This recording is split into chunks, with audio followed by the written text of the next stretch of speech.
Le film, dans sa première demi-heure, est une bonne reprise de ce qu'on a observé avec le SRAS donc en 2003.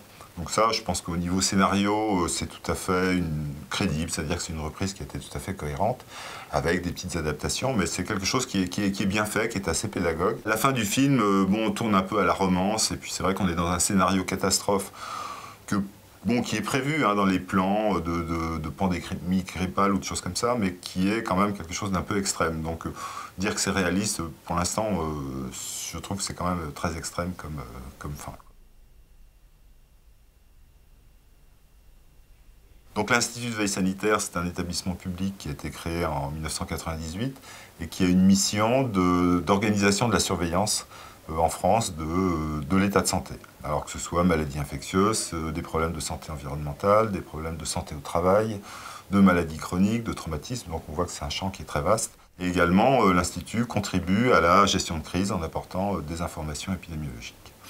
Alors cet institut dispose d'un certain nombre d'antennes régionales. Pour l'instant, il y a à peu près 18-19 antennes régionales qui sont les CIR, donc les cellules interrégionales d'épidémiologie. Et ces CIR, donc il y en a une dans les Pays de la Loire, dont je suis responsable. Ces systèmes de surveillance, il y en a plusieurs types.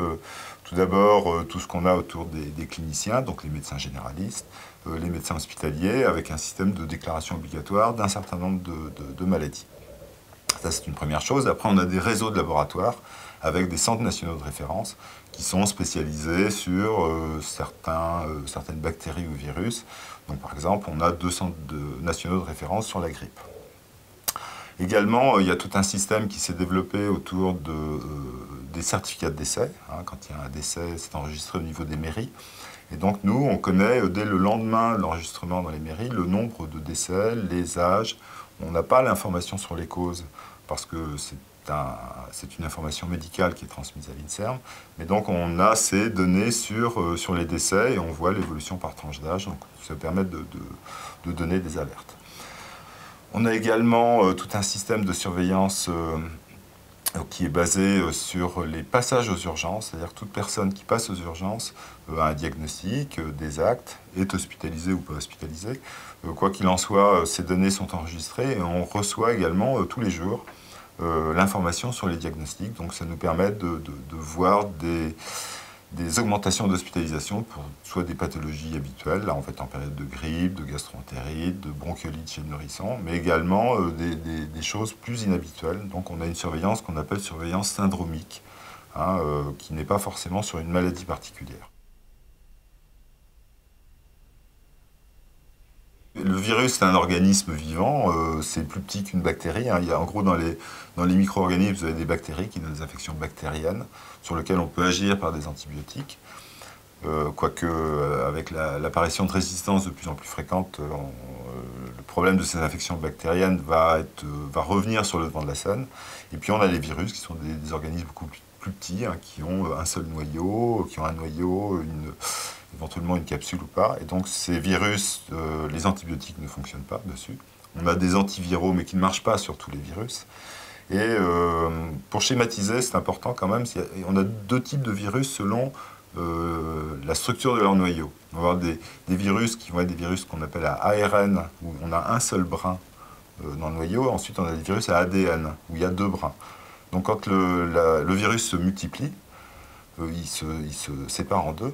Et donc on a deux nouveaux noyaux qui vont se créer. Quand on a 2 brins ADN, il y a un contrôle. Donc c'est un virus qui va être beaucoup moins mutant que les autres. Par contre, quand on a des virus à ARN, la probabilité qu'ils se trompent est importante. Donc c'est des virus pour lesquels on va avoir plus souvent des émergences de nouveaux variants ou de recombinaisons, etc. Et ce sont des virus tels le virus de la grippe, justement, qui posent des problèmes parce qu'on a une évolution quasi permanente de ces virus. Globalement, il y a trois types de souches virales qui circulent ou qui peuvent circuler. Et parmi ces 3, en général, pendant un hiver donné, on en a une qui est dominante.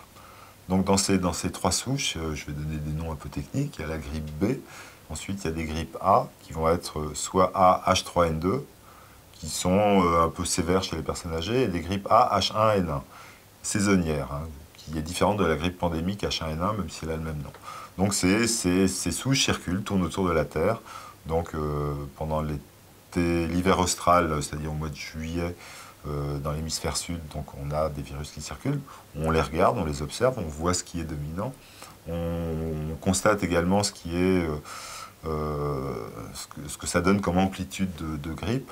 Et c'est vrai que pour ça, il y a des pays qui sont intéressants, c'est l'Australie, la Nouvelle-Zélande, Chili, Argentine, enfin surtout Australie, Nouvelle-Zélande, parce qu'ils ont finalement des climats qui sont, pour la Nouvelle-Zélande, assez proches du climat européen. Donc on voit les souches qui circulent, on voit leur amplitude, donc ça nous permet déjà d'anticiper sur ce qui va se passer au niveau de l'hiver. Alors après, chacun de ces virus, que ce soit le B, H1N1 ou H3N2, peuvent avoir des petites mutations qui vont avoir pour conséquence une immunité plus faible de la population vis-à-vis de ces virus. Et tous les ans, il y a une petite variante qui n'est pas forcément une mutation importante, mais qui fait que les populations vont être moins immunisées contre le virus circulant. Donc tout d'abord, il y a une adaptation qui est faite au niveau du vaccin. Donc tous les ans ou tous les 2 ans, en fonction des souches circulantes, le vaccin est revu, de façon à ce que ces 3 virus soient adaptés. Et puis, bon, nous, ça nous permet d'anticiper, de voir ce qui va arriver au cours de l'hiver prochain. Et là, actuellement, en termes de circulation, on a vu que, au mois de juin-juillet, on a eu du H3N2 qui a circulé en Australie, Nouvelle-Zélande, Chili, Argentine, Afrique du Sud, enfin dans tous les pays de l'hémisphère sud, et qui ont donné des épidémies extrêmement faibles. Ils ont un peu franchi des seuils épidémiques, mais relativement modérés. Et c'est un peu normal parce que c'est une souche qui a déjà circulé il y a 3 ans, il y a 4 ans, et voilà. En gros, la population a déjà été exposée à ce virus-là. Donc on s'attend à une épidémie relativement modérée.